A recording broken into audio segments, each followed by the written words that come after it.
D'après les réflexions, il faut que les objets solides se mouvent. Mais où est passée cette fichue courbemétrie?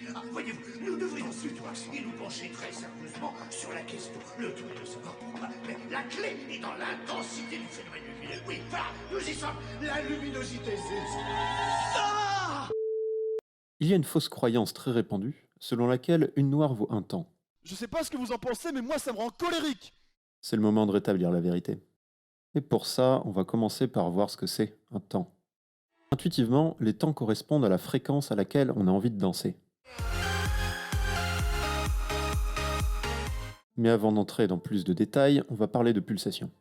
La pulsation est un battement régulier et artificiel qui ponctue la musique. Si on prend le refrain de cette chanson,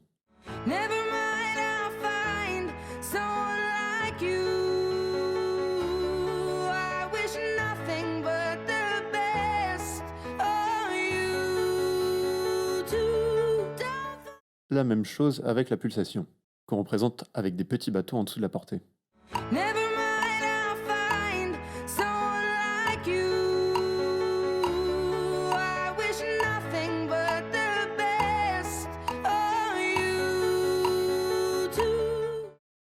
Alors ok, mais est-ce qu'il y a d'autres possibilités de pulsation? On pourrait faire plus lentement.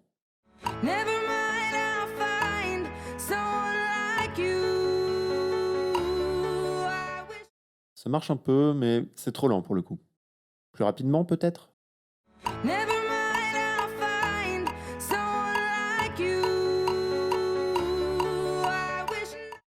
Trop rapide cette fois. Donc en fait, il n'y a que la première pulsation qui marche vraiment bien. Bon, c'est bien tout ça, mais c'est quoi le rapport entre la pulsation et les temps? Le rapport, quel est le rapport? Rien de plus simple, la pulsation marque les temps. Dit autrement, le temps est la durée entre deux pulsations. Et de manière plus générale, c'est l'unité temporelle de base d'un morceau. Selon les morceaux, les temps sont plus ou moins simples à trouver. Parfois, certains instruments marquent clairement les temps.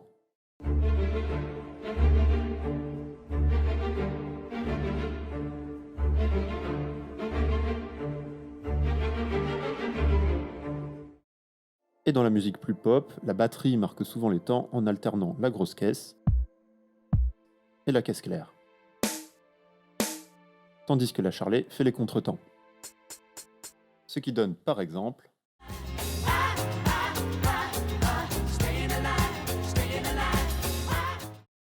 bon, et le une noire vaut un temps dans tout ça. Ça tourne en boucle sur YouTube. En fait, un temps ça peut valoir une noire, mais ça peut aussi valoir une blanche, une croche ou autre chose selon ce qui est le plus pratique.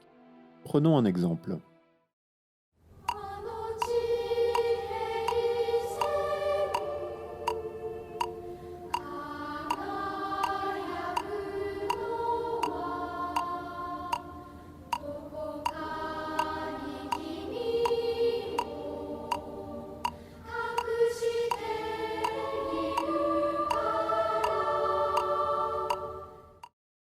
Ici, on a une pulsation par noire, donc on a bien un temps égale une noire.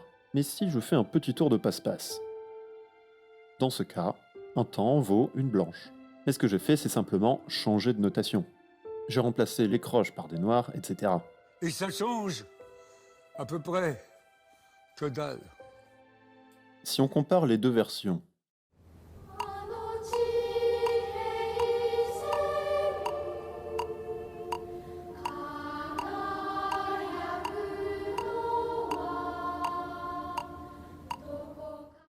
entre ces deux partitions, la pulsation est la même, donc les temps sont les mêmes.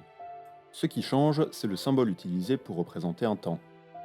Dans le premier cas, un temps vaut une noire, et dans le deuxième cas, un temps vaut une blanche.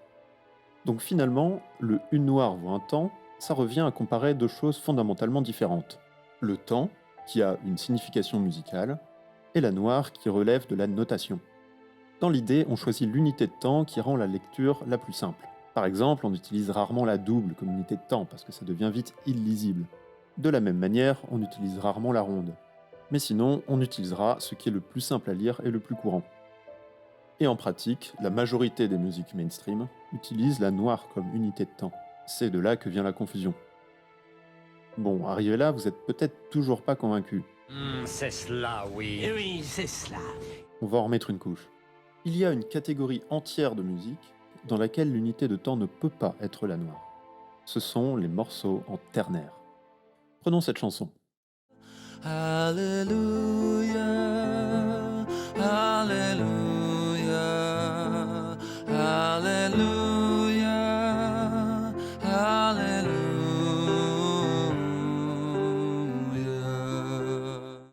Est-ce que vous avez remarqué quelque chose de différent par rapport aux exemples précédents? Dans les exemples précédents, les temps se divisaient en deux. Dans cet exemple, les temps se divisent en trois.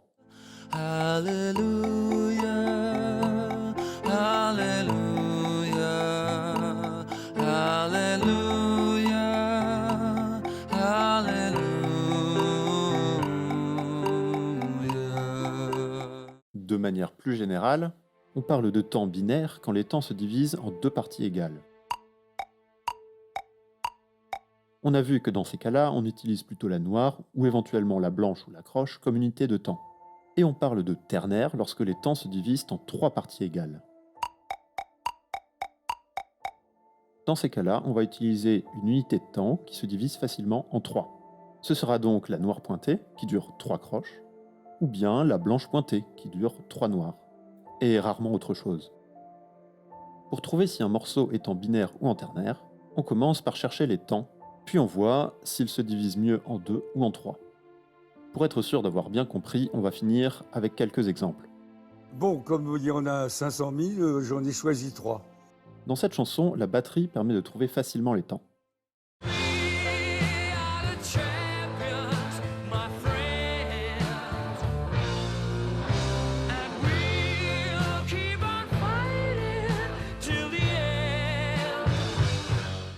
En faisant attention à la charlet qui remplit les tiers de temps, on trouve que c'est en ternaire. On peut compter 3 croches par temps, donc l'unité de temps est la noire pointée. Deuxième exemple.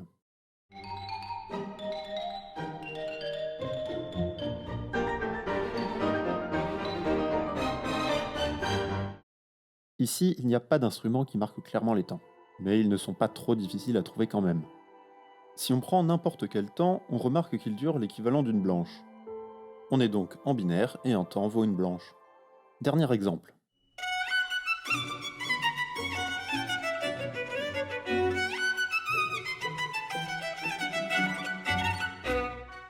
Les temps sont plutôt faciles à trouver et ils se divisent en 3. On est donc en ternaire à la noire pointée. Qu'est-ce qu'il y a à retenir finalement? Eh bien, 2 choses. La première, c'est que le temps, c'est l'unité temporelle de base en musique, et que les temps correspondent intuitivement à la fréquence à laquelle on a envie de danser. La deuxième, c'est que la figure de note associée à un temps n'est pas toujours la même. Ça dépend de chaque morceau. En binaire, c'est-à-dire quand les temps se divisent en 2, on utilise le plus souvent la noire, et parfois la blanche ou la croche. Et en ternaire, c'est-à-dire quand les temps se divisent en 3, on utilise le plus souvent la noire pointée, et parfois la blanche pointée. Si cette vidéo vous a plu ou appris des choses, n'hésitez pas à lâcher un pouce bleu. Et sur ce, portez-vous bien et à bientôt.